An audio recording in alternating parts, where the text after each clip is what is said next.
Hello, myself Karanam Ajit Assistant Professor, Vijayanagara College, Hosapete.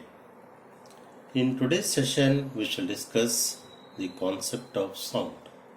Then, what is sound? The vibrations in an elastic medium at a frequency and intensity which is capable of being heard by the human ear is called as sound. The audible range of frequency of sound is between 20 and 20 kHz. The frequency less than 20 Hz are called infrasounds, and the frequency greater than 20 kHz are called as ultrasounds. Then what are the characteristics of sound? The sound waves are longitudinal in nature.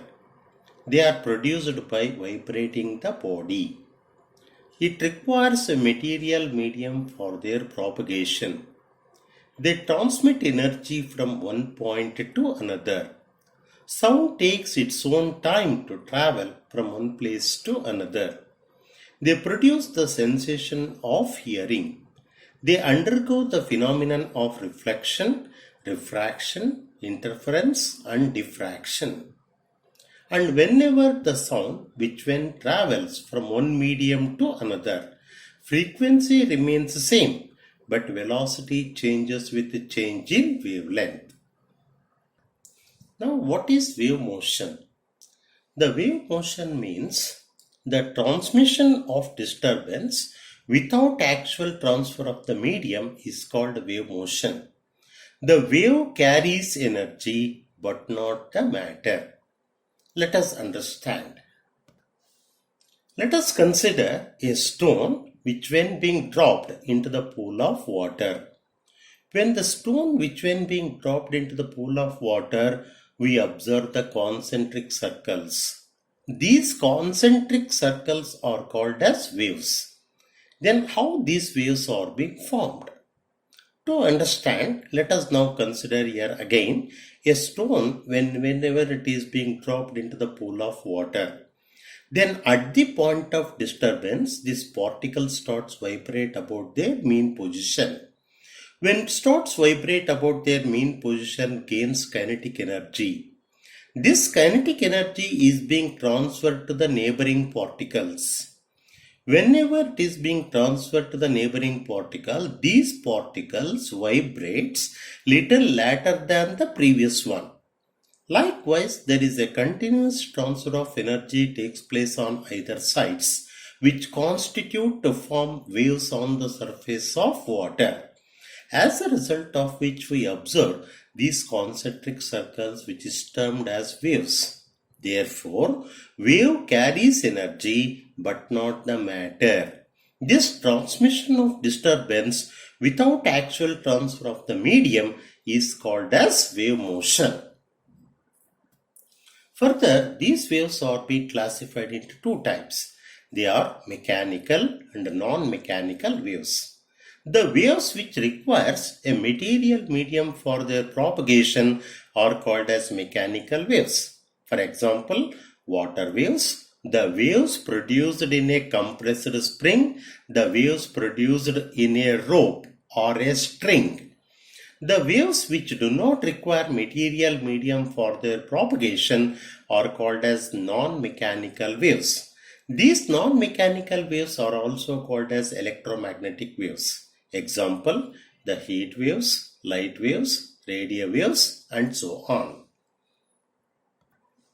Further, mechanical waves are being classified into two types. They are transverse and longitudinal waves. Then what are these transverse and longitudinal waves? Consider a string which is being fixed at one end, the other end is being held in the hand.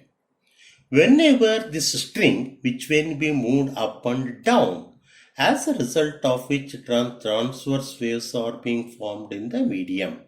These waves are being formed in a direction perpendicular to the direction of propagation, as a result of which the transverse waves are being formed in the medium. These consisting of crest and trough are the characteristic features of transverse waves. These waves can propagate through solids, to some extent in liquids but not in gases. And these waves can be polarized. Then on the other end, what are longitudinal waves? Longitudinal waves are those waves which are produced parallel to the direction of propagation, are called longitudinal waves. Let us now consider here a tuning fork. This is a tuning fork. These are the prongs of the tuning fork and this is the stem.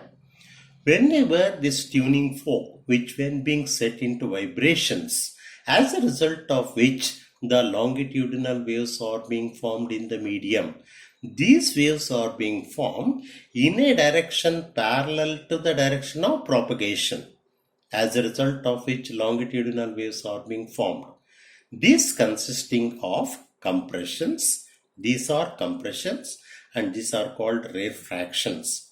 Then what are these compressions?